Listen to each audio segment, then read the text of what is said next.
Hi everybody, Terreneitors have visited Humana Spain and these are our highlights. Our first full day began with the metro. We hopped on at Anton Martin station and headed out of the city centre to Leganés, about 14 kilometres from the city centre, where in an industrial estate we found the Humana warehouse. We were met by Elizabeth, the director of Humana Spain, who immediately made us feel welcome. The first thing that struck us was the space. The whole operation had just moved into a new, more larger warehouse. The offices themselves were spacious and decorated with similar statues to Linderswold, and there was a nice atmosphere. The move was so recent that there wasn't even a Humana sign on the outside of the building yet. Elizabeth introduced us to the office team. We met Alejandro Frutos, the person responsible for every single collection container across all of Spain. Just imagine the logistics. They operated 1,700 collection points, with 700 of them here in Madrid alone. They collected about 20,000 tons of clothes every year, with some containers being emptied 2 times a week, others 5. There was quite a challenge, considering the management of all the different keys for all those containers, many with 2 locks each, training the drivers, coordinating the cleaning, and even developing new containers that have to comply with different laws for every single municipality. Next, we were introduced to Fatima, who is the manager of quality control in the sorting centre. Following a short introduction of the sorting process, we were handed our high visibility vests and walked out to the sorting floor, where the sorters worked in unison at their individual stations, while large baskets of clothes were hurried around the warehouse. Each worker had about 3 seconds per piece of clothing to make a judgment. In that blink of an eye, they have to sort it into categories: waste, recycling, a special tropical mix, or various levels of quality for the vintage and family shops. They're constantly being retrained, not just on accuracy, but on what brands and styles are trending, so the best pieces can be sold for a higher price.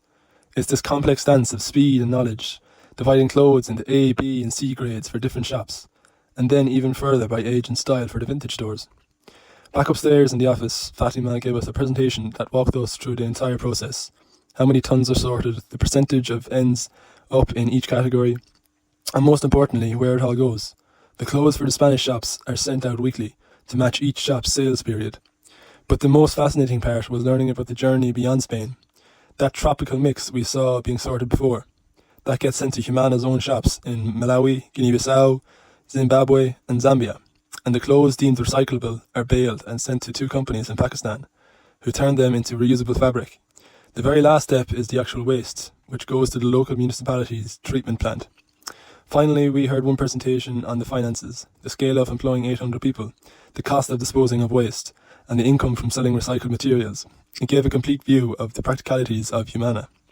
After, we heard their sustainability practices. What was really interesting is that while the numbers of collection containers and volumes of clothes collected hasn't grown much in the last decade, their profits and efficiency has. They've managed to reduce their CO2 emissions as well.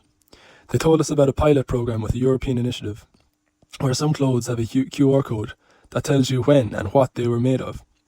It felt like a small glimpse into the future of fashion. It was a good start to a trip to Humana Spain and an interesting look behind the curtain of this huge operation. We learned that Humana Spain currently has 58 stores across the country. 29 of these stores are in Madrid, 25 in Barcelona, and 4 in Andalusia. There are 2 main types of stores, the family stores and the vintage stores. The family stores sell everyday clothing. These include both more formal and more casual styles. And the clothes are divided into sections for men, women, and children. The vintage stores are different. All the clothing sold in these stores is more than 10 years old. The items are organized by categories such as denim, leather, and sportswear, as well as sections for men and women. Unlike the family stores, the vintage stores do not have children's section. All Humana stores work in cycles that last 6 to 7 weeks. During the first 3 weeks, the clothes are sold at their full price. After that, discounts begin to appear and increase each week. By the final week of the cycle, all items cost only €2 in the family stores and €3 in the vintage stores. The stores also follow a color palette chosen by the marketing team. During each cycle, the shop windows display clothing in the selected color for that period. The price of each item is decided by the management team, who create a guideline table with minimum and maximum prices. Store managers then set the final price of each piece depending on its quality. In every store, there is a container where people can donate clothes. Anyone who donates clothing in these containers receives a voucher with 10% discount for their next purchase. Humana also has a mobile app that helps promote the stores, announce discount weeks, and inform customers when a new cycle begins. The app also helps build customer loyalty. Based on what we found during the visit, the Terreneitors teams decide to suggest this message in the stores and connect people with Humana's missions. The visit gave us an overview of the different departments that make Humana Spain work, from administration and partnership to volunteering. 1. Administration. Firstly, we spoke with the administration department, who gave us a broader picture of the scale of Humana's operations in Spain. As Olga from the administration team explained, the organization generated 38 million euros in income in 2024. The surplus is used to support development projects. On average, these represent between 2 and 5 million euros per year. This surplus is then transferred to support projects in the Global South, helping fund initiatives in the 4 action areas: education, health, agriculture, and community development. 2. Partnership team. Because of this structure, the partnership department plays a key role in maximizing impact. They manage the funds collected through the shops, but their main role is to secure additional funds. They explained to us that they actively seek calls for proposals, particularly in the field of health projects, working together with various foundations to support initiatives in the Global South. They also work with European funding programs, including Erasmus Plus and the Global Getaway Program for the European Commission. Through this combination of shop income and external funding opportunities, the partnership team helps ensure that Humana can continue supporting projects in multiple countries. 3. Volunteer advisors. Another team we met was the volunteer advisors, who focus on recruiting and supporting people interested in volunteering with Humana, aka us. They explained that they work with several different target groups, for example, the explorers, who are looking for meaningful international experiences, career shifters who want to redirect their professional path towards development or social work, and people who simply want to contribute to global solidarity. To reach these audiences, the team relies heavily on social media outreach. They also participate in fairs, university events, and school presentations, where they meet potential volunteers and explain the different ways people can get involved. So, being in Madrid helped us connect the dots from the certain center where items are processed and prepared for their next destination to the shops where people donate and buy clothes to the volunteers who will join the projects in Africa and Asia. Every single step plays an important role. And of course, the experience wasn't only about observing how things work. It was also about experiencing the environment, the rhythm of the city, and the way people interact at work.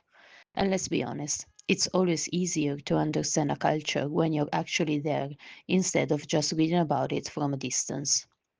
At the same time, spending several days outside the classroom helped us strengthen our relationship as a team.